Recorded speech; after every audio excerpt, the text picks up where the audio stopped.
Yeah, so for those of you who are new to this Tech Talk with Sharlit Elise, every Sunday I take some time, and that time varies, to talk a little bit about the latest in trending tech news, voice some of my opinions, and most importantly, hear your opinions, because some of the issues that we cover are polarizing. Some of them are just doom and gloom. So I just want to connect with you guys to get an understanding of how you feel. And if we're all going to die together from like a robot uprising, at least I want to know who my allies are, you know? So yeah, this is an interactive show. So if you message me in chat, I will respond accordingly. Feel free to comment anything related to the topic. Tangents are allowed, so go wild, wild tangent. But yeah, we'll just get through some of the stuff and see how you feel about it. This video will be recorded and distributed on YouTube as well, and Spotify. If you're super into Spotify, they do have a podcast section, and you might want to check that out. So, yeah. If you are not watching live, if you're watching on the VODs or whatever, you feel free to comment as well, and then I'll take a look at it and we'll connect. You can also reach out to me on my socials at Sharlit Elise. I'm on. This is missing X. This is missing X. Does this bird? What is this bird? I don't know what this bird means anymore. Put an X over it. Yeah, there's quite a few things that needs changing around here. So I want to talk about, like, we're also going to be redoing some of the stream format and the visuals, and we'll be throwing in animations. I might have like some sound cues and stuff like that. So look forward to production ramping up and getting better in the coming weeks. But yeah, so let's talk a little bit about what's been going on in the world of tech. Now, do you remember? You might remember this if you were like a young teen with a phone back in the day. Nokia's. Yeah, Nokia is still around. While you don't hear about their phones very much, they honestly have new phones coming out, and they are in the spirit of those 90s and early 2000 phones, you know, the little bricks that apparently will never die. So take a look at this. So this is how it looks. Very clean. I love the shape. Kind of looks like a modern remote for like a TV. I like it. I mean, actually, do remotes nowadays on televisions have screens? Because honestly, I feel like that's another way to upsell all this stuff. And chat says, I bought a new old stock Motorola Razr V3i waiting on delivery. Oh yeah, you did mention that. Well, I mean, Razor's actually, like, it's old, right? But I think the Nokias are even older in style, right? Like Razor was, like, I think the Nokia was designed because they were just working on shrinking the technology, right? And then the Razor was the first thin phone, I think, flip phone. I don't know some of the tech, but hey, you know what? If you really want one of these Nokia things, they're still making them, and they actually have some modern functionality. Well, modern functionality if you're talking about radio. Yeah, these Nokia phones can pick up radio waves, and you probably don't have to tune it just like the old days. But It'll have a nice new UI, something modern and sleek. So perhaps your experience will be um, a lot better than the old days. And it also has like a new revamped version of Snake. Yeah, it's a selling point. So that's something they want to make sure that their consumers know. So if you got a hankering for Snake, well, I guess maybe buy a phone for it. Um, a little off topic, but Sony also still releases the Walkman. It's basically a giant MP3 player, and it's like $150 or no, I think it's like $200 to $300 for like 512 gig. It's incredibly not worth it. And it's boxy like a cassette player. Cassette, is it? Cassette? Sorry. It's been a while.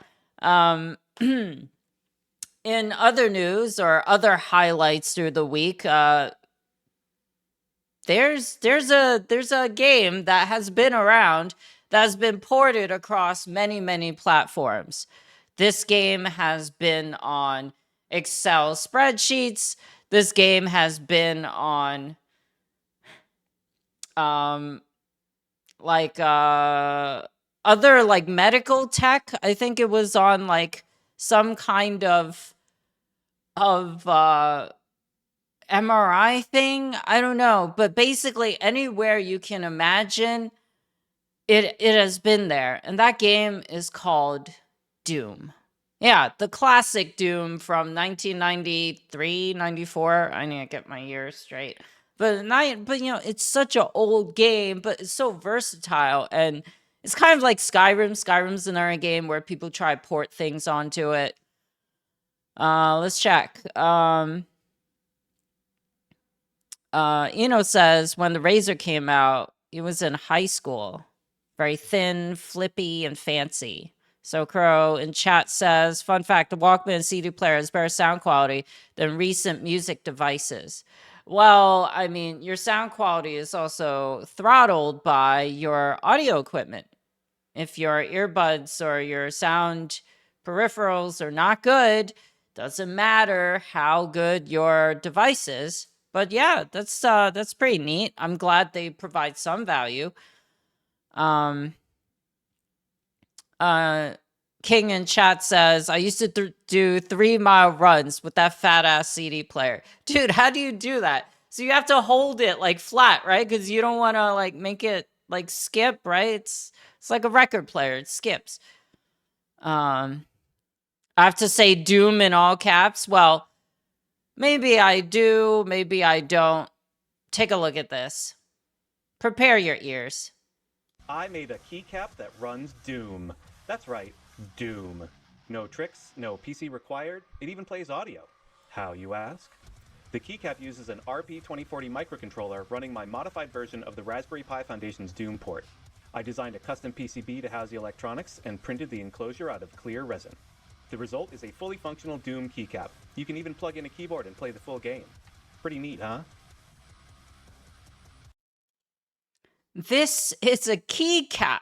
The backspace, the size of your backspace key, they fit a computer with a display, a color display, and you can even plug a keyboard into it. Like, how? It's incredible how miniature this is. And you could play Doom. I mean, you'll be squinting, but it would be pretty cool. I don't know. I mean, I guess you can, just do whatever makes you feel good. Says, why are we shocked anymore? We seen Doom running on a ring. I mean, I'm shocked that at the display, though, for this keycap. It's pretty high quality. You could make out all the little details in what you're seeing. Granted, Doom ran at what, like 320, 140 or something? Resolution. So I mean, if you shrink the display, it should fit really well, but it's still like really awesome. I do wonder how they deal with how you deal with like thermals on such a small device, right? Is there going to be a thermal throttle or some kind of thermal issue, right? Because it's a keycap. You're basically enclosing a computer into, well, like a plastic housing, right? So I don't know, kind of cool. Have a look at the Optimus Maximus keyboard. It's not available anymore, but it's interesting. All the keys are mini LCD screens. Oh God. I guess your keys must get really hot. I I don't know. It's actually really cool. In other news, these are not our main topics, but in other news, last week I said that Overwatch was dropping on Steam, and we are here. Steam has Overwatch as a free-to-play model, and while it is a loved game in some senses, it is incredibly unloved on Steam. Not because PC gamers or Steam gamers are really different, it's just the business model. Originally, Overwatch 1 you had to buy the game. You get access to several characters, and they added some more features along the way. Blizzard decided at some point to drop support for Overwatch 1, put a number 2 to it so they could monetize the product. So they took a full game, full multiplayer game, turned it into a battle pass infested game, and people are not happy, and they're making it known on the Steam pages by review bombing it. One interesting thing that I saw was I think the top comment was something along the lines of, the people who make Overwatch porn work harder than Blizzard. Like, I don't know. It might be true. I don't really know. I can't say anything about that. I have no comment. It has 9% positive reviews. It's still fluctuating. It's still fluctuating.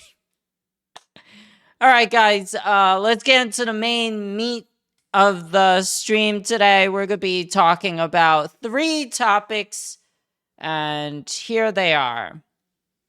This is episode 6 of Tech Talk with Sharlit Elise. Our first topic is Google faces a $5 billion lawsuit for tracking users in incognito mode.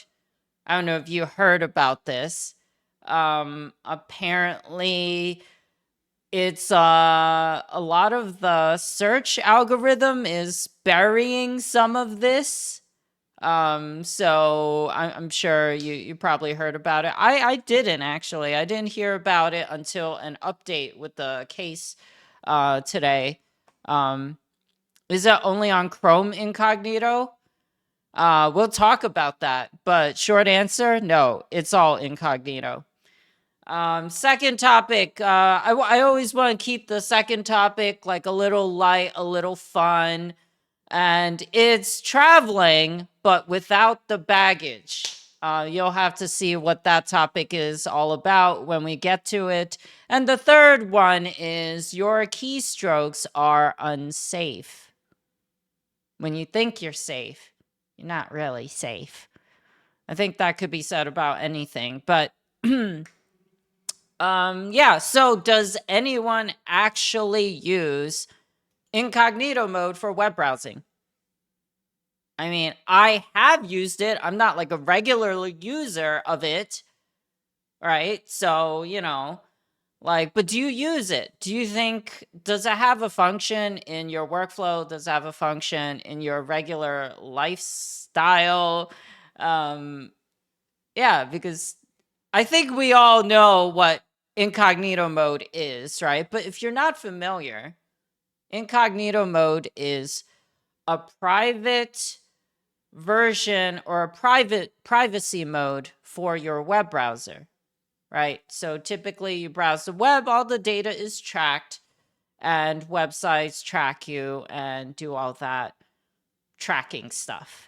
But when it comes to privacy issues, or maybe you just don't want to save your password to a website, or you don't want to save any cookies, you want to go use privacy mode in your respective web browser.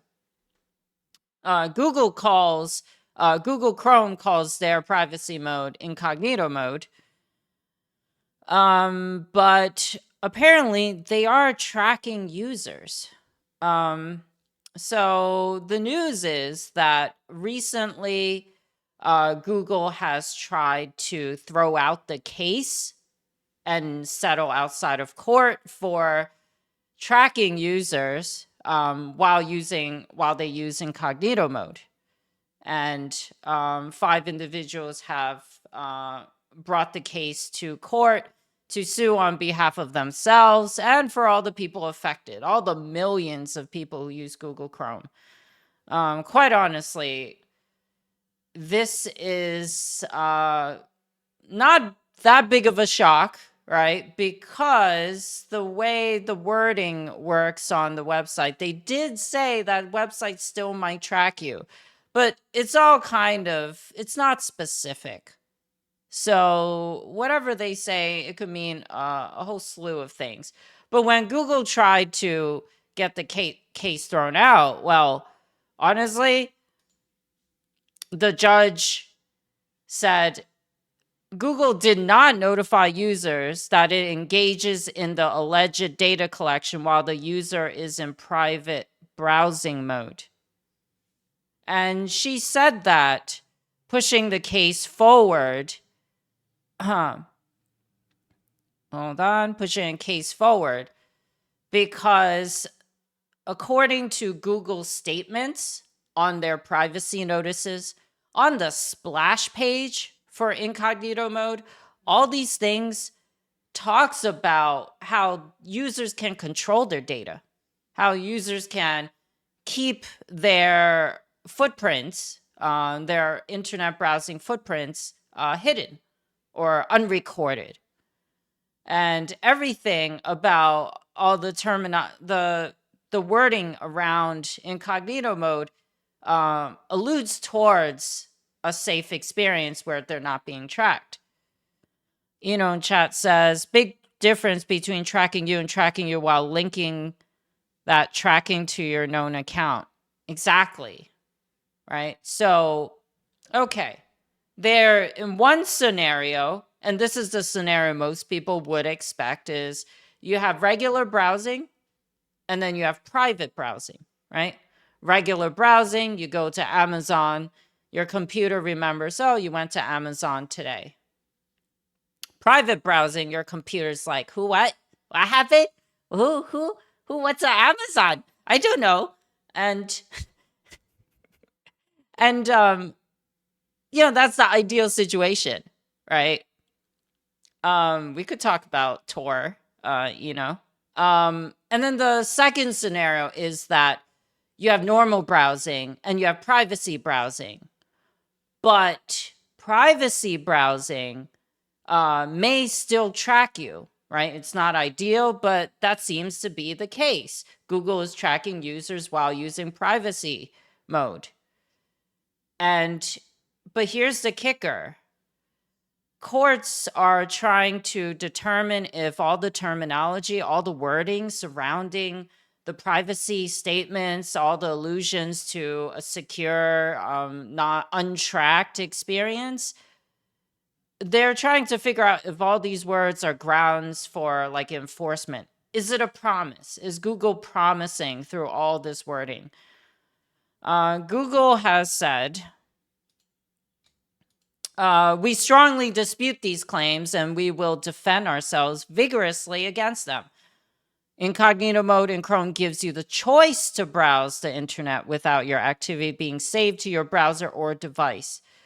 As we clearly state each time you open a new incognito tab, websites might be able to collect information about your browsing activity during your session. I feel like while that is a statement, it doesn't really address the fact that they're tracking your data. So how much do you actually trust Google's incognito mode, right? If you have used it in the past, do you trust it, or do you just accept that it might be a better option? I'm sure there are people out there who wholeheartedly trust Google, and maybe they're even fans of Google and they want to believe that they're not being tracked. My stance on it, I don't do anything on the internet without expecting someone to track it, right? ISP, of course, or your browser or whatever, device, right, you're using to connect to. Because honestly, the way the companies accrue data and they sell it, like, it's just, why wouldn't they want to, right? Eno says, sadly, that statement makes sense technically. Sites can track your data in incognito. It's just how that works. However, they must not be able to positively link that traffic to your accounts that are logged into normal mode. And that is why Google has said specifically, I think it's Google, that you should not log in. Is that Tor? I think that's Tor. So Tor is a different browser with higher security, a different routing system, and all that. So basically, if you do normie stuff in your normal browser mode, and you do abnormie stuff in your privacy mode, that this data could be linked together. Now, that's the thing, because Google, they never explicitly said that they don't keep the data together. They log the data together in one log, but it's not explicitly associated with that user. But based upon the pattern of usage, you can identify if it's the same person, right? So some of the data they perhaps may log, I'm not sure precisely. They haven't disclosed how much they track, but for an example, right, identifying, like, linking targets, right? Linking one person's behavior at daytime and then at nighttime, right? You can see maybe how long a person spends on a website, or how it's 2 hours in regular mode and then 2 hours in privacy mode, and they never ever run at the same time, right? Because users switch between both of them. You can find these patterns in the usage to link privacy tracked privacy data to normie data. And they might associate that the traffic originates from the same IP. It's not guaranteed, but through all these things, like ISPs and all this stuff, they can kind of build a case to link two behaviors together. So Google has said they never explicitly said, we don't track your data, we don't collect your data, right? And they said that. They said, we made no promises not to track you, right? But at the same time, therefore, users cannot consent to being tracked. They were under the impression it's a private mode. They assume that they're not being tracked. So Google is in a little bit of a hot water lawsuit with this, because quite honestly, it seems like they're kind of damned. But we'll see what the courts say moving forward. So the way they track users is actually through Google Analytics and Google Ad Manager. They're designed to automatically track users, whether they're in normal mode or privacy mode, and collect all the websites that they use. no matter what setting that users choose. So through this, they can piece together the logs, and the logs are mixed anyway. So you can kind of find all these data points that, when aggregated together, it just creates one person. Like, I totally get it. You know, we all use incognito mode. Well, not everyone, but a lot of people use incognito mode, and we've all used it for work stuff, right? Maybe we don't want to log some personal, like if we need to buy something on Amazon, we just go through privacy mode. And maybe, you know, you feel like sometimes you feel a little lonely. What can I say? You know, so use privacy mode. And it's okay. You know, you miss like sometimes you miss your loved ones and you look for some family videos in privacy mode, you know, like I get it. It's normal. It's okay. But moving forward, is this is privacy mode something you're gonna continue to use, or you're not gonna care? Because the case can kind of end up in varying, like it could branch off in different ways. This could be the end of privacy mode. This could be the enforcement of privacy mode, or anything in between. So I hope that this highlights some I guess I hope this is like food for thought, and that it highlights to you like the importance of being more secure in the way you browse the web. This trial will continue to proceed, and we'll see what happens when that time comes. Other browsers have their own privacy mode, but quite honestly, maybe they're even less trustworthy. I don't know. I use Bing, right? Now, I don't do anything on my PC that I shouldn't be doing. So I use Bing, and Bing has time and time again shown that they are very intrusive, right? Do you use Windows 11? Do you?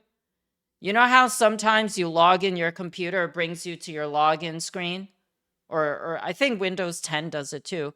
And then they have like a tidbit, like a little pop-up, and that says, "Oh, do you like this picture? We could send it to you." Like it's like, I don't like your backgrounds so much that you need to put a prompt. You know, I don't like your background so frequently that you need to put a prompt on your login page or your login screen for Windows. You know, opening up the Bing browser, Microsoft Edge Bing browser. It's all about Bing now for me in my head, right?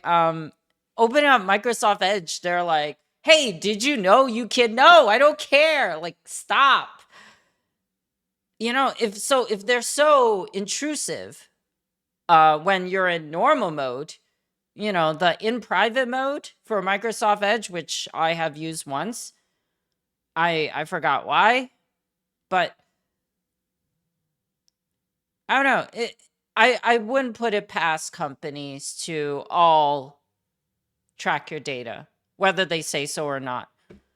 You know, says the only time I use privacy mode is at work when I need to log into company admin stuff from workers' computer. Can't be arsed to log out of everything. Just close the browser and it's gone. Yeah, that is pretty nice. I use that. So the way I use my computer is that my computer, my workstation, my game station, this station, I don't actually have any private stuff on it. Like, I don't log into anything on this computer. This is only like Google and streaming and Battle.net and Steam. You know, like those things matter to me, but I don't do anything more important on this. I use a separate computer for that. Like, that's why this computer is pure, untainted. In chat says, speak of this ass clownery, my deadline for finally moving completely to Linux is set. Steam officially stopped supporting Windows 7 next year. I'm not using Windows 10 on my home box. Oh, really? You're not going to do Windows 11? I am liking 11, as intrusive as it is. So yeah, if you're going to pick a browser to track your data, you probably shouldn't do Bing. That's all. They're very aggressive. It's very, very aggressive. Not even 11? Oh, damn, dude. Anyways, yeah, so I hope that this case gets resolved. But, this is dating back from 2020, so it might be a while till this gets resolved. I'm still going to use Incognito in the same way because I don't use Incognito for anything that special, honestly. I just use it so I don't have to log out. It saves me a few clicks, that's basically why. Says there's a Linux distro that looks and acts exactly like 11. Can I link it in Discord I can link it in Discord if you want. You can link it. I'm not going to get it. I think functionality is like a little better on Windows when it comes to drivers and software support. If that case has changed, then maybe, but that would be next generation. I have run Linux on my computer, on my laptops. Basically every laptop that someone throws away, I install Linux on. Every laptop that I fix up for like my aunt, I use Linux because it just works. Todd Howard. You're going to play the guinea pig? Yeah, I'm sure you have the computers to do so, to guinea pig it up. Yeah, let me know your experience on that. Up next, we have travel, but without the baggage, which is actually self-driving taxis are now approved for a 24/7 operation in California. Well, first of all, did you know they have self-driving taxis? No, of course you did. Of course you didn't. I actually didn't. But yeah, they've been running in California and they have been testing for numerous years. The company Waymo is actually stemmed from the laboratory team at Google. And Google has been working on this for over 10 years. I think it's like 2009. They were like working on it. But why this is news is because it really affects how people, at least in California, live. And it's so basically the California Public Utilities Commission, the CPUC, finally approved self-driving taxis to operate 24/7 in San Francisco. If you ever been to San Francisco, I've been there once. I don't really know the city, but it's a little more congested than non-San Francisco. The CPUCPC. Oh, I said that pretty well. What's up, Graka? It's basically the it's all right. Let me get back on track. So basically, this is a major step in autonomous cars, driverless cars, self-driving cars. There's so many names for it. Robo taxis. There are so many names for this. But robo taxis have been running for a while, and you can very easily pull up your phone, download an app, and if you're in San Francisco, you call for a driverless car. Now, there are two major companies at play. The first one is Waymo, which I talked about, stemmed from Google, and the second is Cruise. Now, both of these operations have been running for a while, but there have been restrictions on it. Previously, these restrictions limit how users interacted with it based upon time, and in some cases, even had a driver. So, for the restriction for driverless cars, it was set to 10 p.m. to 6 a.m., right? Basically, I should probably sleep because I have work tomorrow hours, you know? So 10 p.m. to 6 a.m. through midnight, you could get a driverless car and it could take you wherever you need to go. And for the most part, with less cars on the road, it's a little easier for the driverless car to function. Alternatively, for Waymo, that was Cruise. Cruise could do overnight operations. Alternatively, Waymo needed a safety driver. They called it a safety driver to sit in with the car.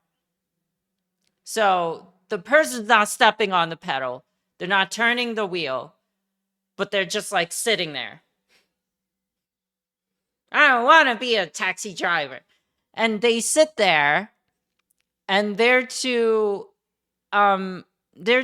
they're there just to make sure everything's running smoothly. And these taxis will pick up people just like an Uber service, except the guy will be even less worth the tip because they're not actually driving anymore.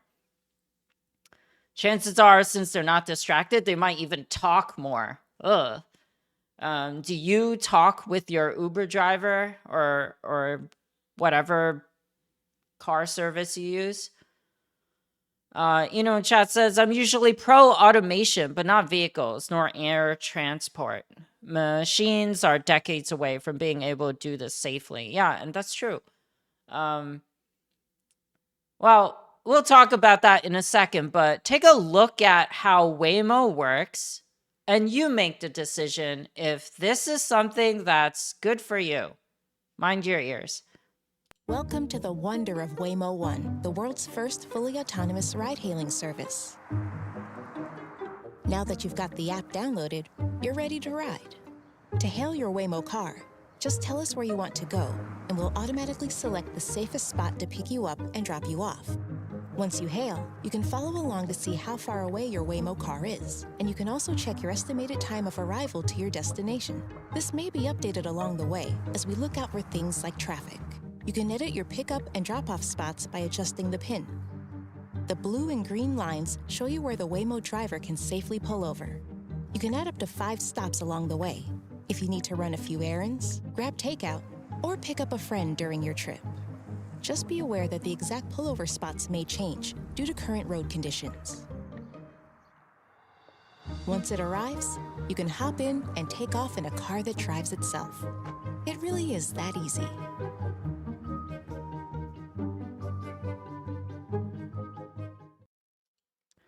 So one thing to note from this promotion is that they said they use very specific language, and that's limited drop-off locations. They have limited drop-off locations, right? Because the app chooses where to drop you off, right?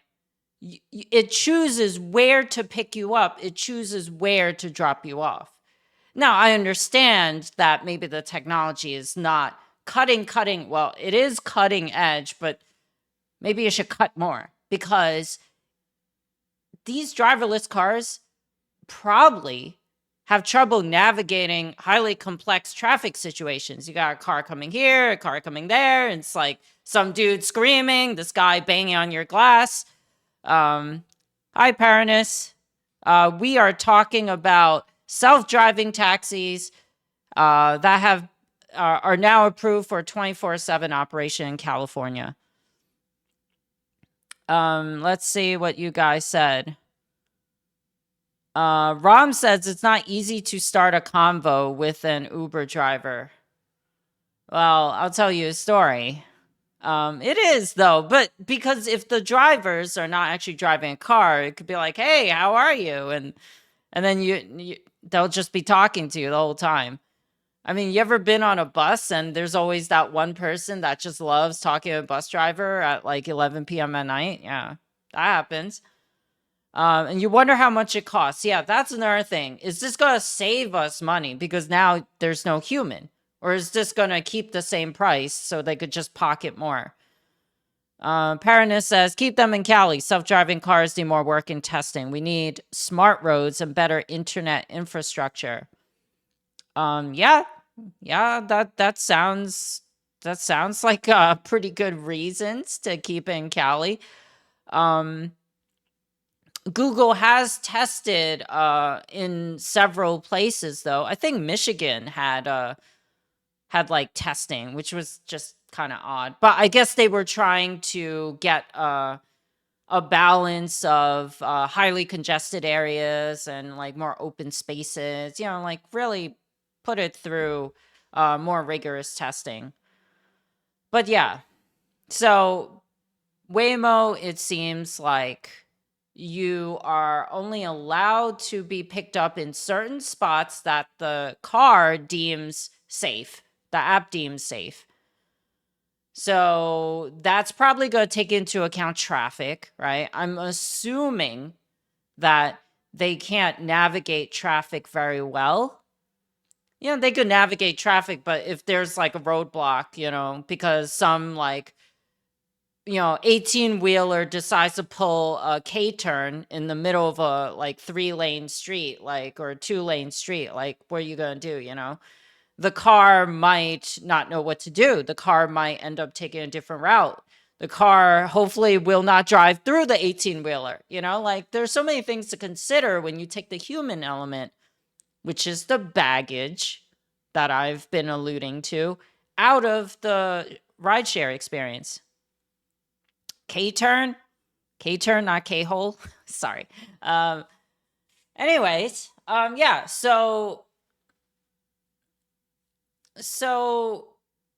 I think a limited drop-off location will definitely affect me personally.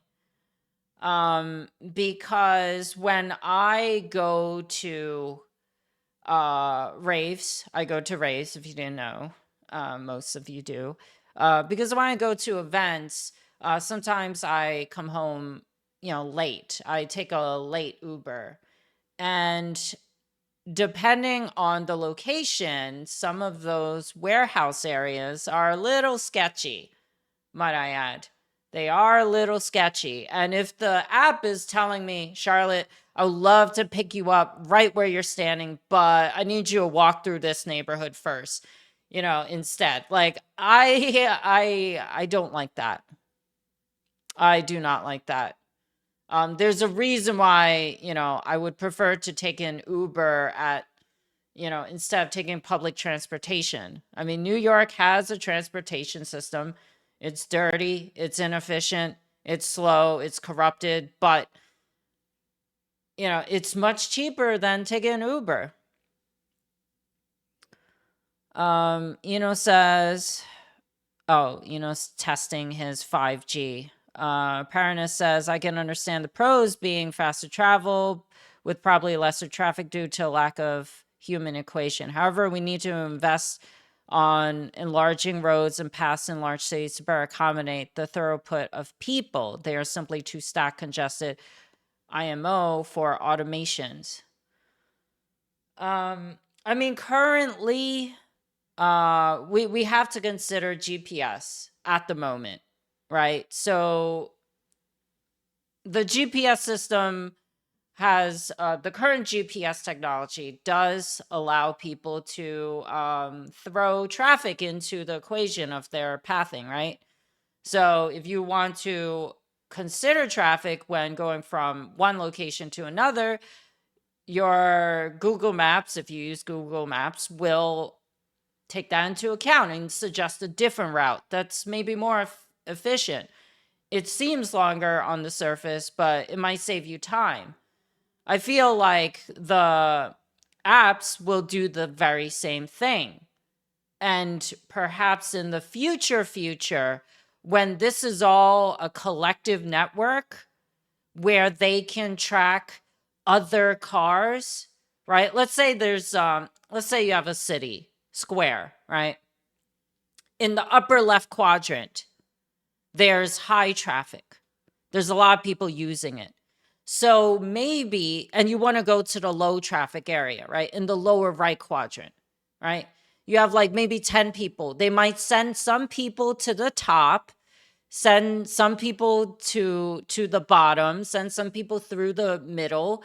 And because of a potential, right? I'm just thinking technology where it would go, because of a collective like design, all the cars will communicate with each other to spread the traffic evenly, right? And maybe users could pay more money, or they could have like different tiers, right? I'm giving them monetization ideas, but they could have different tiers of rider, right? So if you have gold tier, you get the closest path, the most straight path. If you have silver tier, this is not good. I should not be recommending this. If you have the silver tier, it will go a different way. And then if you have the bronze tier, you might make it to your destination. Point is, a collective AI an AI that creates a collective hive mind, basically, to coordinate all these units like they were StarCraft Marines, right? Microing each one, increasing maximum efficiency. I could see that happening. Let's see what you guys said. Rom says, if a city is poorly planned, I don't see how it's possible to improve things. That is true. There are so many bottlenecks to addressing traffic. There's the navigation software of GPS. There's the cars itself. There is the city layout. I mean, these things will really matter. New York City is... I don't have enough traveling experience to say if it's great, or, I mean, to say if it's okay. It's not great. There are routes that sometimes when I travel, I have to make a U. I have to make a triangle to travel. Sometimes, right? Getting to Brooklyn and going to like another part of Brooklyn, I sometimes have to make a triangle. It's disgusting, but that's how it is. King says, I can't not fathom owning multiple cars. Some people just prefer to drive, right? So this tech will affect them. It affects people who don't have cars, right? Honestly. And it affects people who drive, because these cars, because they have limited navigational abilities, they end up having a lot of incidents, right? So we've heard about autonomous cars, self-driving cars, crashing into things because it couldn't make the correct decision in a situation, right? Google, during one of Google's tests, they had a car blocked by sandbags. No, was it blocked by sandbags? It was blocked by an object crossing the road, right? And the car swerved to avoid it, like turned to avoid it, and crashed into sandbags, you know? So the priorities, right? You have to program the AI. The AI has to understand the hierarchy in what's important. Maybe the best move is to stop. And that's something they need to work through. In chat says, I don't see the US using automated vehicles. On top of everything Paranus mentioned, there's a stupidly strong truck culture. Every household has at least one car. Public transportation is a funny exercise. I mean, public transportation is for big cities where owning a car is much more costly and much more of a hassle. Finding parking, the numerous potholes in New York City where they don't care and don't fill it up. They do. They say they're backlogged, but, this might be a little tangent, but I do not understand why one construction site, one job, like some street work, requires 30 people with only 2 people doing things. Right? I don't understand that. Yeah, I know you have flag people, you have like your foreman, you have your drivers, you have your material mixer, you have your material applicator, you have your specialist for like the piping and all that stuff. And I know you need all that, but I still don't see why you need that many people just to fill a pothole. So, that's just how I feel about it. Ron says, I live near a touristy old European city, and it sucks no matter if you're in a car, public transportation, bicycle, or on foot. Right? Perhaps this could actually help some of those cities, maybe not. Paranus in chat says, GPS is a failing system and needs a full-on replacement. With an alternative that is more affordable, we constantly have to replace satellites. Plus, we have enough space garbage in orbit. I forgot where I read an article that detailed how extremely volatile and fragile GPS is, which leads me to state the above. We'll see what type of system. I mean, I guess, yeah, I don't know. There's not much for me to say on that, but it sounds like a good idea. GPS functions. Could be better, of course. How they choose to make it better is yet to be seen by me. But if there are any, if there's any news of future GPS tech, let me know. I'm super interested. Ron says the city nearby was planned with carriages in mind. And you can't have metro because vibrations from it will damage old buildings. Yeah. See, that's something to consider. The infrastructure to whatever city you have. We talked about layout, but there are some things that I never considered. Like if installing public transportation would damage the landmarks and the architecture that might be very old and very valued, cities will deny that. I don't think I've ever, Paranus in chat says, I don't think I've ever seen a point in time since I've been on Earth that New York is not under constant construction improvements and changes. Rom, I boot my nose on the mic. Yeah, I mean, New York, that's the thing. New York doesn't do upkeep. They do bandages. They don't maintain. They fix. And that's kind of the problem. Eno says, I don't own a car. Never had the need for one. Everything I need is in walking distance. And I can get anywhere in town in less than an hour using public transport. But these days, I couldn't afford to use one because the gas prices have gone through the roof.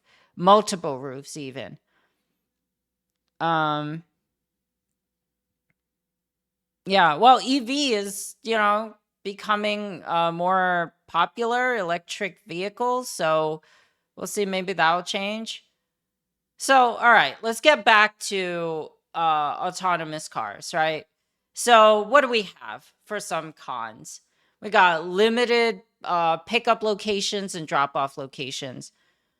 We got potential accidents. There was actually this one accident earlier in June. There was a mass shooting in California, and one of these driverless cars did not know how to navigate the traffic. It was flagged as an emergency situation. So the car attempted to make a U-turn and pull over to the side, right? Because if you're in the middle of the road, and it's like emergency situation, the car was programmed to just make space for, responders. Well, the car got confused and stuck in the middle of the road, holding up police and emergency vehicles. It never completed that U-turn. And in fact, the cop was using a flashlight to look inside the car to tell the driver to move. There was no driver. So what do you do in this situation, right? And how does a car react if you just like shove it? Is it going to like sense? Is it going to detect it as like a collision, like, and then just attempt to drive? Like, they didn't know what to do, and it was frustrating. And this was during an emergency event. So something like this can really be dangerous. Let me show you a picture of one of the cruise cars. You saw the Waymo car. Here is the cruise car. Yeah. They're kind of cute looking. They have like a round butt.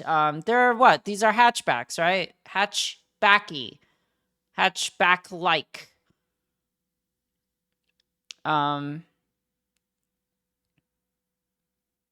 Yeah, so all this being said, they're hatch butts. All this being said, are you ready to adopt driverless cars into your means of travel, right? I know the tech is a little sketch, but would you, if you had a choice between driver and no driver, would you go in one? Ram says, I'm ready, bring them on. I am ready because I have had mostly good Uber rides. However, I have had some sketchy moments. For example, I told the story like a few weeks ago. I was at an event and I was coming home. It was late at night and I dropped the pin at one location, but I thought I got confused on my, because of GPS, I'm going to blame the GPS. I got confused on where I was, and the pin that I dropped had it, like 2 blocks away. So the driver was super close. So I had the pin like 4 blocks away. So I moved the pin 2 blocks closer to me so I have more time to get to the pickup location, right? So it's my fault completely. And when I got into a car, I first I'm so sorry. I apologize. I just told them the honest truth. I got a little confused on the pickup location. I dropped it in the wrong place. And the guy was annoyed. He was like, oh, if you didn't come, I would have left in 5 minutes and then would I had to cancel the ride. And he was like, yeah, I hate it when people do that. And I'm like, I'm so sorry. I really apologize. So, he was, after that, he just kept talking. He kept fucking complaining. He kept complaining. He was like, yeah, like one time, I had, some people are so rude. I drive them and they tell me to shut up. And I'm like, and then he's like, yeah, there was this one guy, we almost got in a physical altercation. I had to pull over the car. We got the car and we called the cops. And I'm sitting here being driven by this dude. And, I'm a little afraid, right? I'm not like a big person. I could like punch low or something, but, there's not, much that I can do. I mean, I'll gouge someone's eye out with I'll scoop their eye out with my cell phone. I'll do it to stay safe. Trust me, no hesitation in that. But, can I reach their eyeball?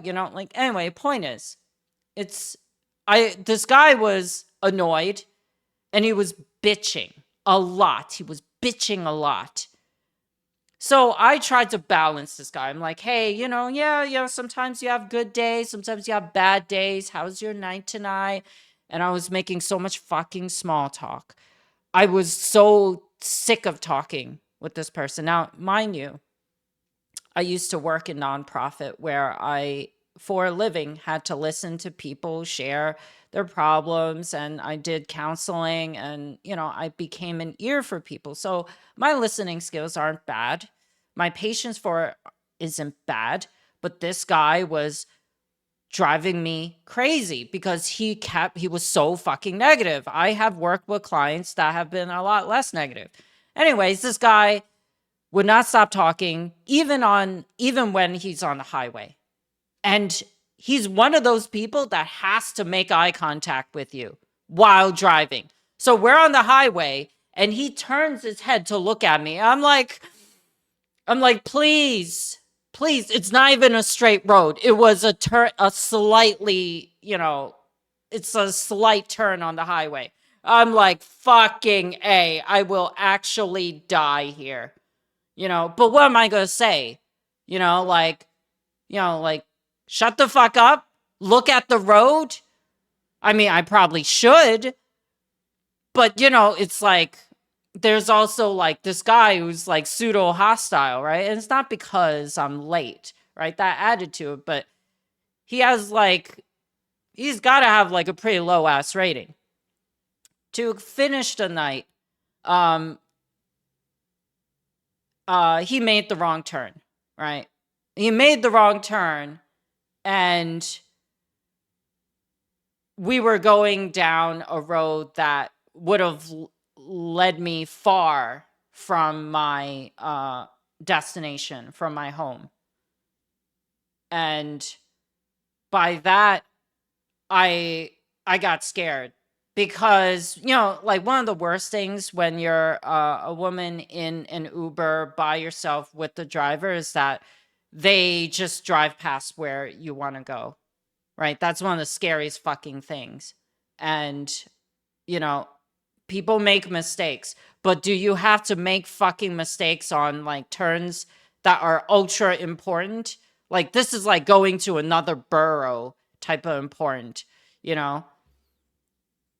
So yeah, like, after that we drove, after that he's like, oh, sorry. And he fixed it. And then we ended up traveling some more. And then, we got to the location. But like, honestly, stuff like that makes me want driverless cars. But at the same time, driverless cars can also be just as scary.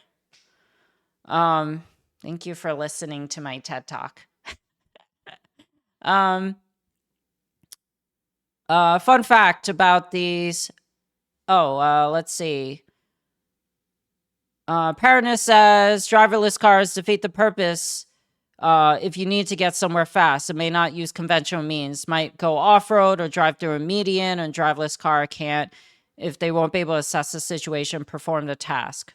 Right. Yeah. So humans can actually get you to a location faster. King says there's zero chance I step in a driverless car. I don't even want to be driven by someone else. Some other meat bag? Yeah, I don't trust meat bags either.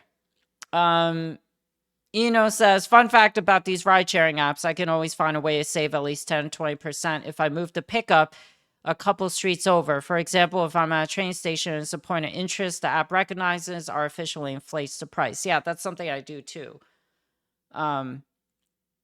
It's pretty significant.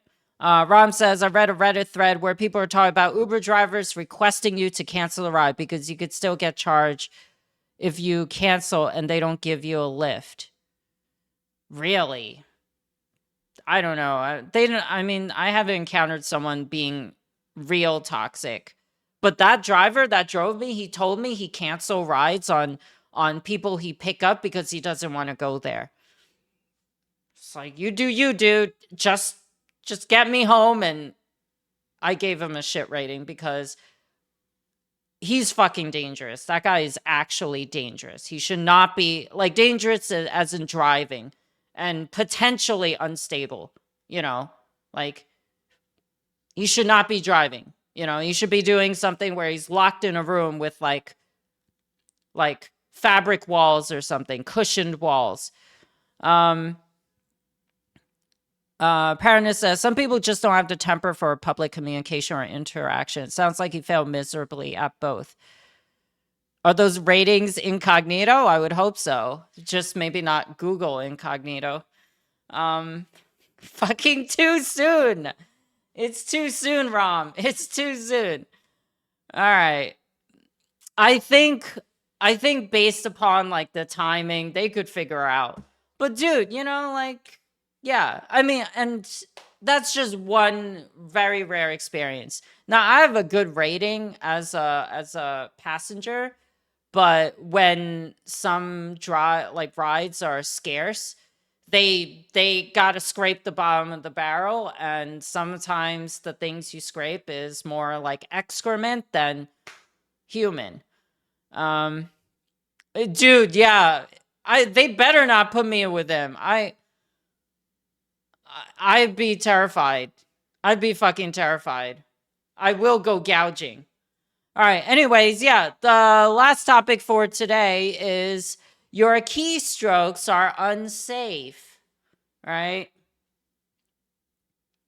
Let's see. Paranus says, I feel like they should make drivers take tests such as a psych test, driving safety test, and maybe even basic medical CPR because you're effectively taking on all responsibility for the meat bags you carry around. Your key loggers exist? They do exist.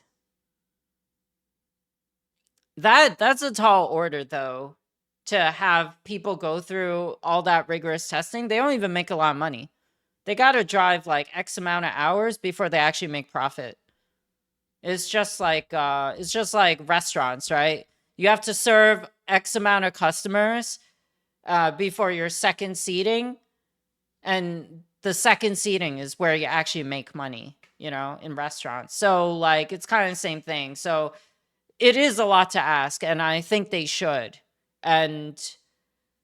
But psych tests, that requires like a psych test would only filter out the worst offenders. Like this guy, it would actually filter him out, They'll be like, it could be like one of those scenarios, like where it's like,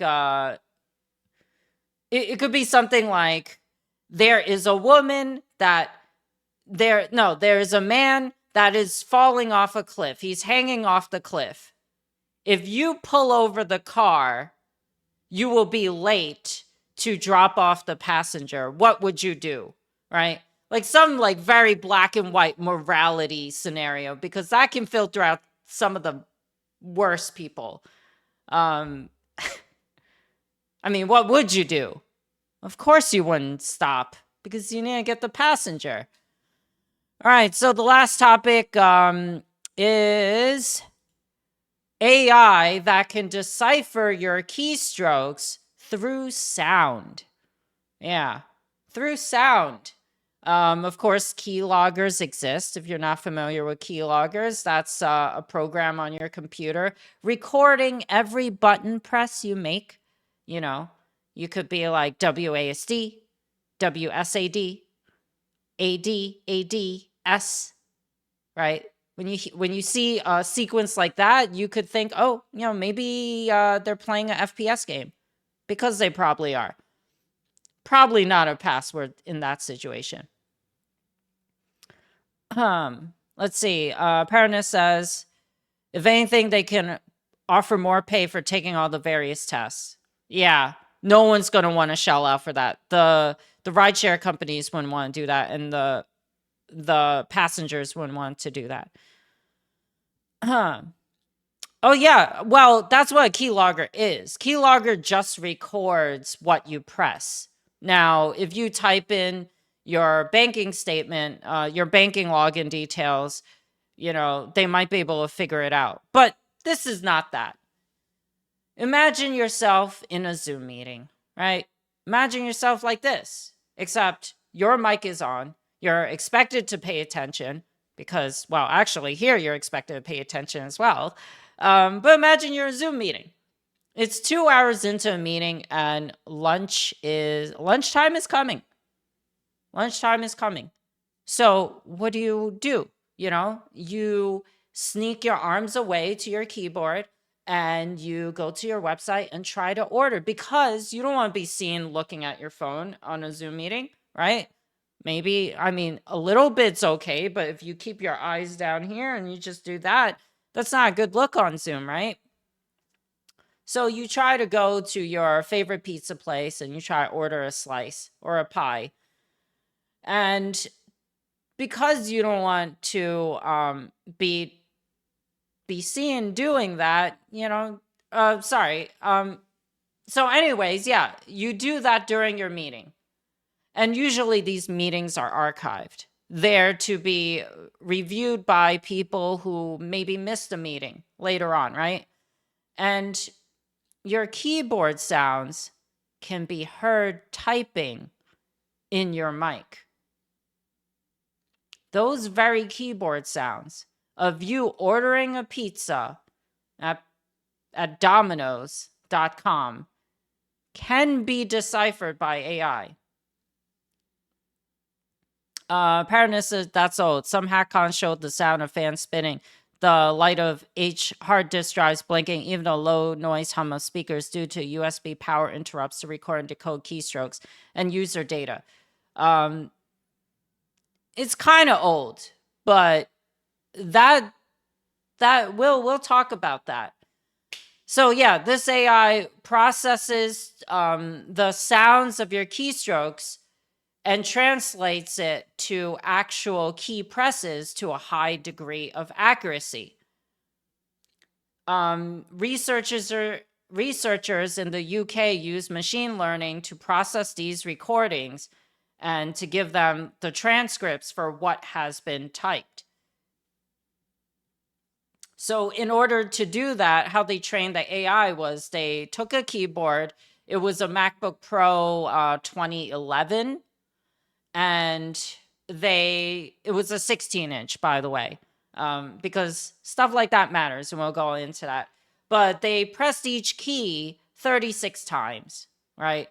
And the recording device was a cell phone. It was an iPhone. And they put the iPhone 13 centimeters away.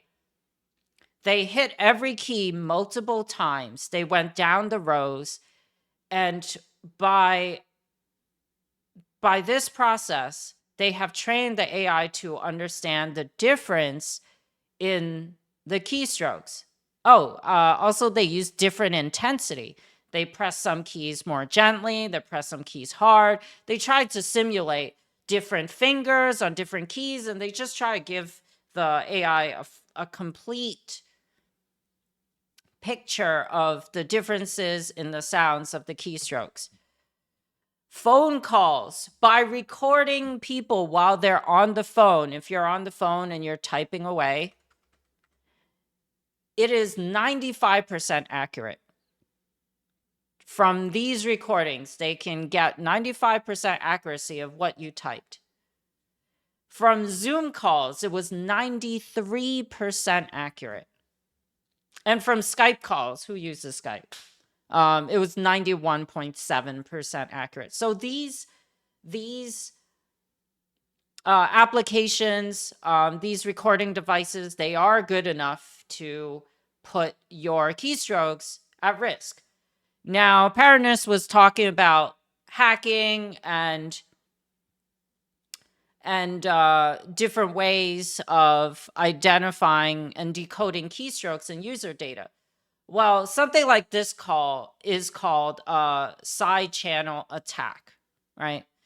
So a side channel attack is an attack based on extra information that can be gathered because of the fundamental way a computer protocol or algorithm is implemented, rather than the flaws in the design of the protocol or algorithm itself. Basically saying it allows users it's basically saying it is not the fault of the keyboard by design, but the creativity behind the people trying to access or translate your keystrokes. Their cleverness of recording audio and identifying your key presses is what's called a side channel attack. The proper name would be an acoustic cryptic analysis attack, which is like similar to what you're talking about, Paranus, because there are different ways of side channel attacks. One is by monitoring your power supply, your power draw, right? If the processor temps go up, if the processor draws more voltage, right, you can identify certain behaviors and piece together a bigger picture of when someone is doing something important.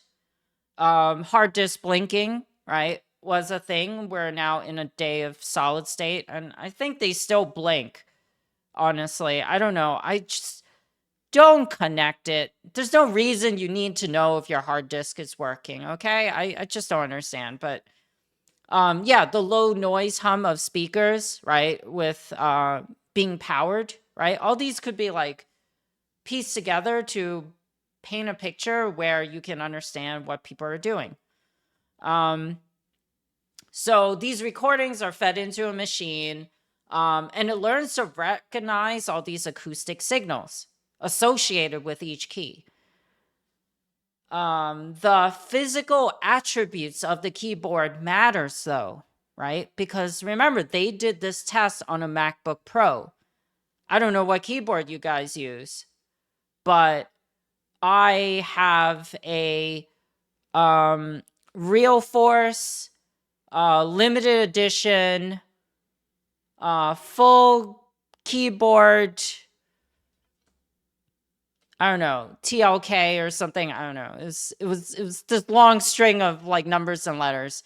Basically, it's a very expensive keyboard. It uses topiary keys. It sounds different, and the dimensions are slightly different based upon the layout of the keyboard, right? So all these keyboards will need to be tested by the AI. The AI will need to analyze it. So if you're using a MacBook Pro, well, you're already they already have a profile for that. But if you're using some strange keyboard, it might be a little bit safer. So let's see. They said this positional information could be the main driver behind the different sounds. Yeah, basically they're just highlighting what I just mentioned. So how far would you go to protect against AI listening to your keystrokes? Would you take your phone and put it elsewhere? Would you mask your keystrokes? Because there are a few options if you want to protect your keystrokes from being recorded. You can change your typing style. You can use two-factor authentication. That could hide your passwords better. You could use biometric passwords, fingerprints and stuff. You could use fake keystrokes while you're typing. Imagine you're in a Zoom call, and then when you need to type, you press your soundboard key, and then you hear click, click, click, clack, clack, clack, and all that stuff, and you mask your keys behind the sound of that. You could even mute your devices, but if they're compromised, maybe they're unmuted. Maybe maybe your webcam mic is picking up. Maybe you have a mic here, a studio mic that you speak into, but your webcam mic is on. Maybe there's another microphone somewhere else.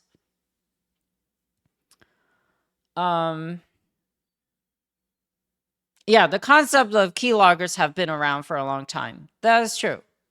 And keyloggers have been around for a long time. Imagine we have rainbow tables for hash cracking now. What about databases from all the keyboard OEMs for the sound of their keycaps? I don't know what rainbow tables are. Hash cracking, I don't know what that is. I will learn about it. Because part of my goal for this show is to heighten my tech knowledge. So, I mean, they're gonna find a way to track all these keyboard models. Rom says, would a rubber dome keyboard still get picked up? If your keyboard makes any sound, it will. If your microphone can record any sound that your keyboard makes, it will eventually build a profile, potentially. So whether you have mechanical keys, you're like, you got sold one of those hardcore gamer things, and you just really want like loud, noisy, clacking keyboards, it's going to build a profile on that. That might actually be worse because it's more audible. If you have a more quiet keyboard, a membrane keyboard, and they're not quiet actually. No keyboard is that quiet. Topri keys are pretty quiet though, but they can still be heard. And those tiny differences in volume and even like other audio attributes on it can help the AI detect what the problem is. Let's see. On-screen keyboard for the win. Yeah, that's another way of doing it. On-screen keyboard can work, although by the sound of the presses on the screen, maybe your mic can pick that up. Eventually, if it's not constantly changing, the AI can build a profile on sound. That's the thing. But yeah, that was one of the recommended options. Use an on-screen keyboard for your purposes. You could use a mouse to click the on-screen keyboard. You could use touch. You could use a combination. There is one thing that the AI cannot decipher really well yet, and that's the shift key. Because the shift key works alongside to make something capitalized, right? So if you want to make a capital T, you hold shift and press T.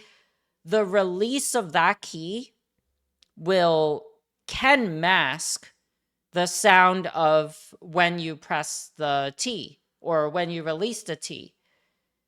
It can confuse the AI. So that is still one way of overcoming getting your keystrokes hacked, I guess. So the whole you should mix lowercase and uppercase thing applies here, especially even when we're talking about audio. I use YubiKey. Try hacking that. I don't know what that is. What is YubiKey? Release the T. Paranus says something that is super interesting is everyone has a identity based upon their style of typing and timing between keystrokes and mouse clicks, which the AI can learn. And this could be used to anti-cheat to permanently follow users around platforms and ban them. I would love that. As a person who does not do any cheating in gaming, I would love that. Yeah, like the way you type is a fingerprint. It's a pattern, right? Do you know how I type? I type like this. My keyboard is here. That's how far off frame it is. It's over here. It's a big stretch for me to type. I have to go like this. And that could be used to identify me, right? But if I keep switching between moving the keyboard in front of me, away from me, it will mess up the pattern acoustically. So that's like another way to kind of like heighten your security. Says Jack the Ripper. I don't know. Was that like a hacking thing? Rom says AI or not, I don't think that's doable, so I wouldn't do anything. At the moment, it's not doable yet. The AI is not released publicly, and it does not have enough data to threaten us. But yeah, in the future, this could be an issue. In fact, the developer also said that I can only see the accuracy of such models and such attacks increasing. And keep in mind, of course, they would say this. One, because they want to develop, they are developing the AI, right? They want to find more investors. So of course they're going to say this. But I can also see this as being a more accurate or a new age way of hacking people by tapping into like a phone, right? It's more than what you say. Now it's what you press. Phone mics are trash. There'll be zero difference between keystrokes. Maybe to us, maybe it's so subtle that we can't hear it. But, you know, even with low quality recording devices, right? Like a microphone on your phone, or if you had a studio mic that could pick up a wider range of frequencies, I still think even on the low end, there is a way to differentiate between certain keystrokes on like a micro scale. And that's where we need to use AI.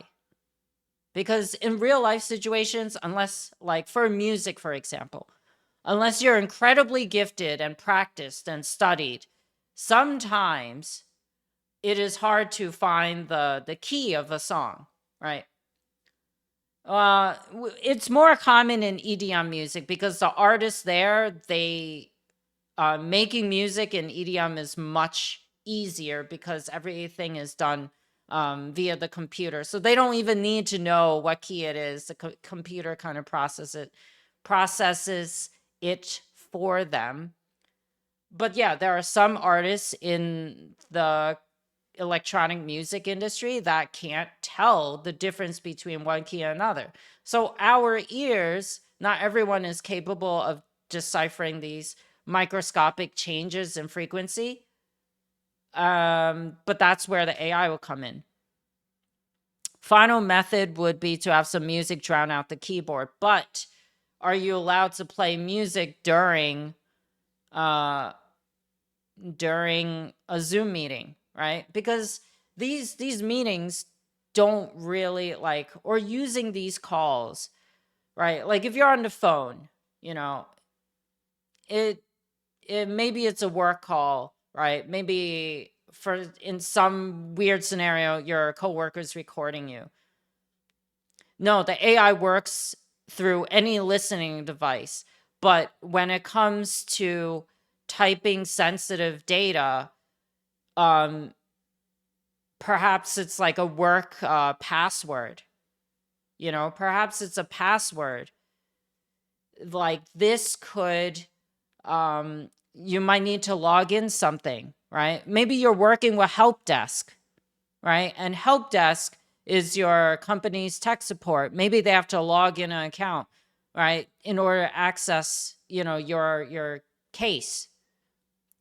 So they might need to type in a password and to verify that they have the rights to look into your file, and then they do so.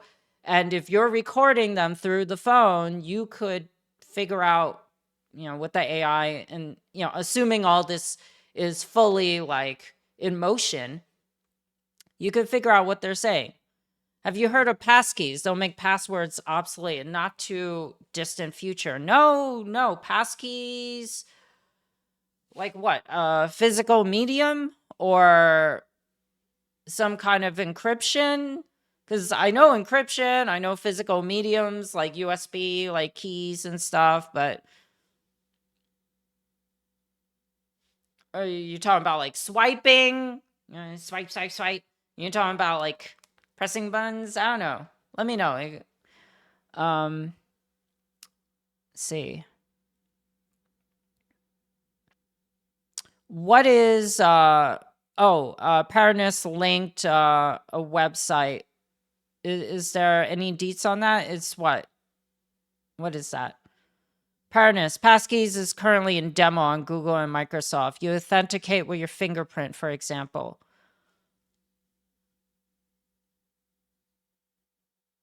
Okay.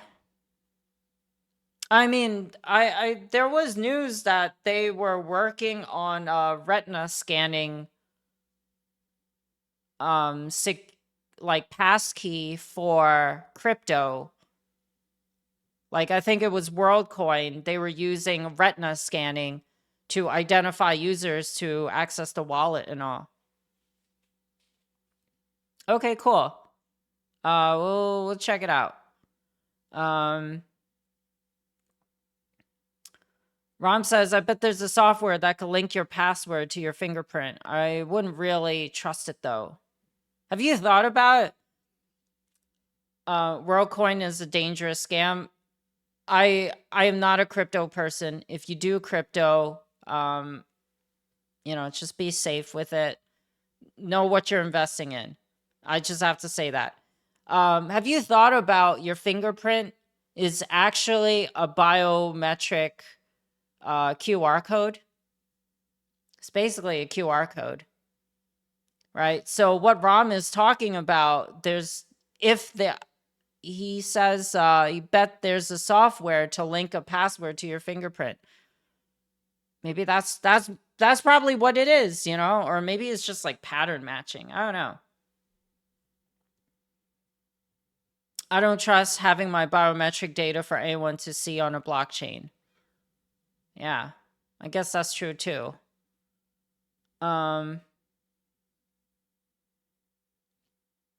Everyone has a fingerprint scanner on phone or laptop. Yeah, my phone has one. My phone has it on the back. I try to fool it. But yeah, I kind of use it. I'm waiting for the I know the on-screen fingerprint readers are out. My phone is super old, so I don't have it, but I can't wait so I don't have to go like this to unlock my phone. I just press on the screen. I'm also waiting for behind the screen cameras to be a thing. Like this whole thing should be a camera. If we're talking about tech. Biometric passports in the US, we don't have that. Unless it's like ultra cutting edge. In the EU, we do. I don't know. The US, we're in some ways ahead of times and in some ways behind in times. Yours is on the power button. Oh, on the side of your phone? Oh, that's actually really neat. Ram says, my crappy old phone doesn't unlock half the time. Feels like there's a small speck of dust on my fingerprint. It will not work. Oh, okay. Parna says, I recently built out a Bitwarden server for work use, as we often use 24 to 32 character generated passwords. We keep everything on premise and only LAN accessible. I don't trust cloud-based password vaults. Yeah. For the average user, we trust cloud-based password vaults. Such as when Google is like, hey, do you want me to remember your password? Bing is like, Google is like, do you want me to remember your password? And Microsoft's Microsoft Edge is like, I remembered your password. Do you want me to delete it? It's kind of like the opposite. It's like, that's why I'm talking about intrusiveness.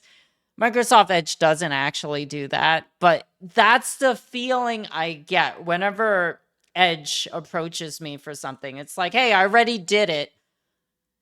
Tell me not to do it. That's basically their stance when it comes to things. I should change the message to, have you heard the good news about joining our cult? Yeah, if you guys don't know, I'm running the Cult of Shar. Anyways, yeah, so as of this moment, acoustic cryptic analysis is not this acoustic cryptic analysis attack is not does not work in real time, thankfully, because when this starts working in real time, then as users we're going to have to be mindful what microphones are around. We need to be more aware if they're compromised or not, because even if you're not using a device, it could be like powered on as long as it's connected to power. It could be remotely used, like your webcam could have the light disabled unless the light is hardwired to power. You know, like there's so many little things that in the future, as people who engage in tech and utilize it in our everyday lives, we're gonna have to start considering these things. Parna says that's one of the first things I disable on any system I touch: password memory and autofill. Yeah, autofill is such a convenience. And that's why a lot of people use it. A lot of people are willing to risk their security for ease of use. And this problem is going to be a problem because in the future, I'm not going to want to take my phone and power it off completely. I'm not going to want to take my phone and put it elsewhere. When I'm on the phone, I don't want to be so paranoid that I can't type on my keyboard. You know, obviously you need a lot of conditions to be right to get hacked in real time through this. But, you know, real time processing, being on the phone, accessing a website with that require higher credentials, typing it so that it's within range of your phone. All these things need to align for you to be hacked. But all these things can happen. And especially when I have multiple microphones around me. I have my phone, I have my studio mic, I have my webcam, I have my DSLR. I probably have more. You know, I definitely have more, but around here within earshot, you know, who knows? Let's see. I always thought that memorizing passwords is a bad idea, but then if there's a keylogger on your PC, it might actually help. Yeah, one way of how there was, when I was younger, I tried to circumvent keyloggers. I was paranoid. I was a paranoid kid. I tried to circumvent keyloggers by copying and pasting letters from Google. I would go to Google, I'll type the alphabet, and then I would copy and paste it. Now, not knowing that keyloggers also copy whatever is on your clipboard, I was ahead of the game, though. You know, I was thinking, I was proactive about security. It wasn't like super tight, but it worked. I also had to do that 2 years ago when my keyboard broke. The F key broke. I had to go into Google to copy the letter F and keep that on my clipboard. How long did it take to enter the password? I think back then my passwords were pretty short. At one point, my password was 18 characters, upper and lowercase, numbers and symbols. Like, I'm not saying it's uncrackable, but because I was paranoid. And I'm still paranoid. But am I paranoid enough to hide microphones and play soundboards of keys being typed? I could have used the virtual keyboard. I didn't know virtual keyboard back then. I don't even think they had a virtual keyboard back then. I'm talking about like little kid. One time I did get hacked, and the hacker had a direct remote connection to me, and they typed on my screen, and I got so scared I turned off the PC immediately. I unplugged the network cable, the Ethernet, and I reformatted the PC. That's and then I think that was when I started copying and pasting some passwords and stuff like that, you know, bits and pieces. I'll be like, oh, you'll never know. And I just copy, paste, and press a button and paste and copy and paste. Invite the hacker to dinner. Please let my computer go. So Crow says in chat. Pine Fellow in chat says the most important passwords I keep in a physical notebook in Decipher. That's actually the most secure place, as long as nobody breaks into my apartment. I don't know. I think we should return to physical keys, right?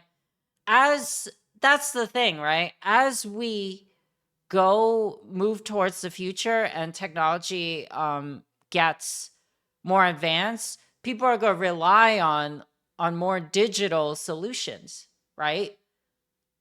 There will be a return to physical keys more and more, because hackers are like, why should I get up, pickpocket someone to take their house key, make a copy of it, and then try every house? And, like, they're going to be like, oh, let's just hit the houses with electronically secured locking mechanisms, right? So, ironically, the future is going back to the past. It's back to the past. It's back to the future, but to the past. Paranus says password cracking is time-based. Once you go past certain character threshold, we haven't hashes to meaningfully be able to crack them without a meaningful time frame. Within a meaningful time frame. At least not in conventional computer power. Once we industrialize quantum computers, passwords will never be a means of safety. Yeah. I actually am very curious how long it takes to brute force a password. Like with incorporating like symbols and stuff. You know what we should really do to enhance the complexity of passwords? We should make passwords use different fonts. We should make passwords have the font associated with the character. So, for example, you could start with the first character could be Arial font. The second character could be Tacoma. The third font could be Webdings or Wingdings or whatever, The fourth one could be Rage Against Mom. Yeah, there is a font called Rage Against Mom. I use it. You may have seen it in some of my previous like stream things and elements, but yeah. Tahoma.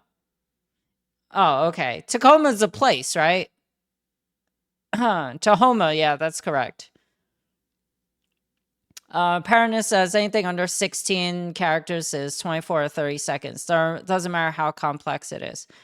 Well, boys, I'm going to have the longest password in all of history, because if it's only 30 seconds for 16 characters, it's time to go for 128 characters. You like Tacoma better? Tacoma! Let's see. Now that you mention it, oh, okay. You say return to physical keys. I hear return to monkeys. Are we getting tired, people? Are we getting tired? Paranus says, I'll just EMP your house. All the electronical switches and keys will do you no good. Well, what if you EMP and it stays in a lock state? Like, maybe you'll lock me in. Pinefellow says, Mars is a bad place. Think about Doom. Oh, dude. Yeah, that would be bad. Hell on Mars. And then you bring that shit back to Earth. I know who to blame. Sokro says, Mars is going to be a best place. Just you wait. Yeah, we know who to blame if we get demons on Earth. Would I memorize such a password? Yeah, I would.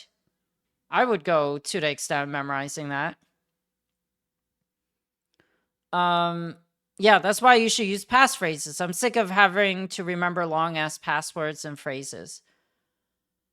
Passphrases are more easy to decipher because they're groups. The brute forcing could use a dictionary attack and just get passphrases. Now, if you're really bad at spelling, maybe your password will be more secure, but for the most part, I think we all know how to spell pretty well. So like that's not actually an advisable security measure. Let's see what else you guys said. Blame Musk. Correct horse battery staple. I don't know what that is. Anyways, yeah. I mean, yeah, using my idea of using font specific characters will immensely increase the variability in passwords.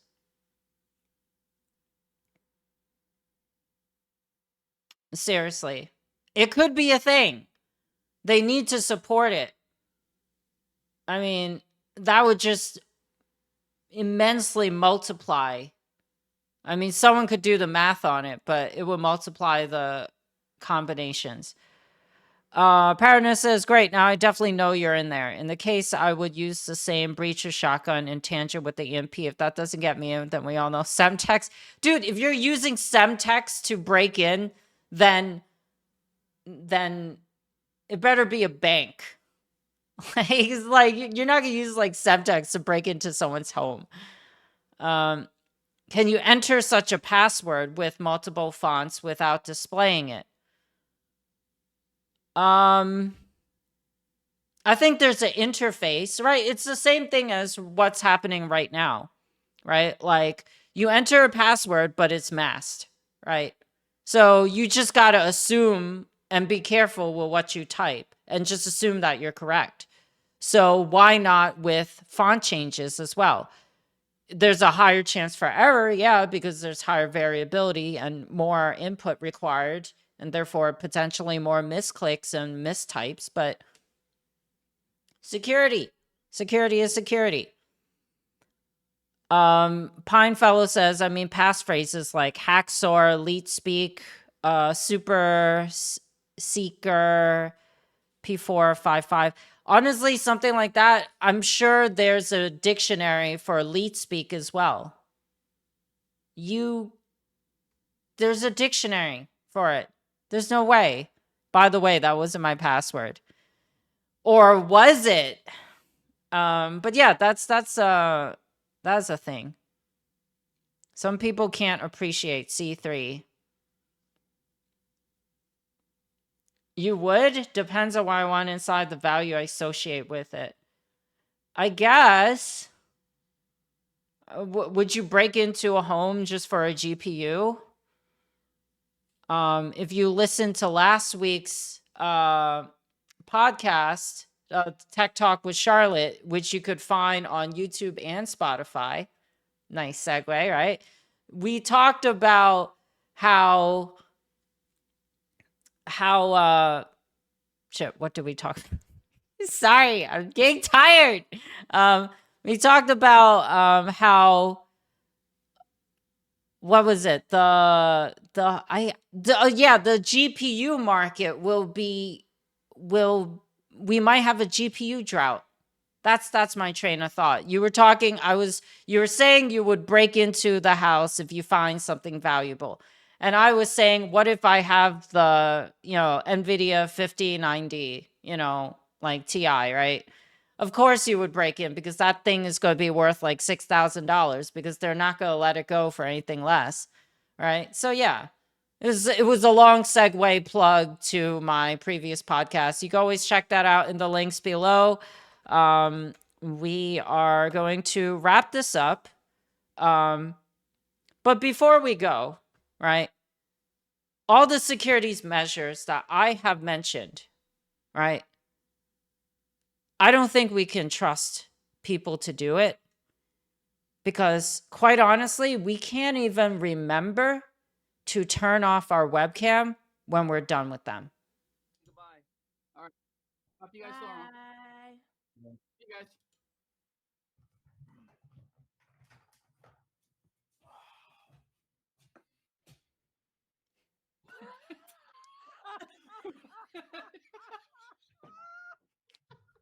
Johnny! Can you hear us? Oh no! Don't, Jen, call him. Oh my gosh! Hold on, I'm gonna text a couple pictures of that. Oh.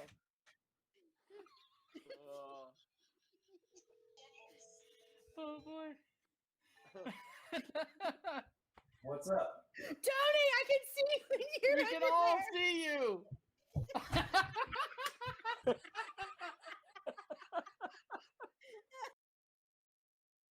All right, guys. Yeah, so that's the Tech Talk with Charlotte show. If you have any more ideas on how to secure yourself from acoustic crypto analysis attacks, AI listening to your keystrokes, let me know, because you could reach out to me in the socials that I linked in chat. If you're not watching live, you can check out the comment section on YouTube and Spotify, and I'll respond accordingly. If you really like the work that I do here, you can join me live every Sunday on Twitch, 1 p.m. Eastern time, for another Tech Talk with Charlotte. I love to have you guys here. I love to hear your opinions, and I love to learn off of your brain. So thank you guys so much. If you enjoy the content, like the video. If you want to really support my work, you can always share my content with others. And you can also sub and all that. We are now going to roll into a gaming stream. Rom, I'm going to see you. Bye. Why not just close the meeting? The guy probably just needed to get up. The amount of Twitch streamers that have been banned after a stream FAP session blow my mind, literally due to lack of remembering their cams. Yeah, so we got to be on top of that, us streamers. But yeah, thank you guys so much. I will see you guys for the Tech Talk next week on Sunday. We're going to roll into a gaming stream, and it will be some Diablo 4. Let's go.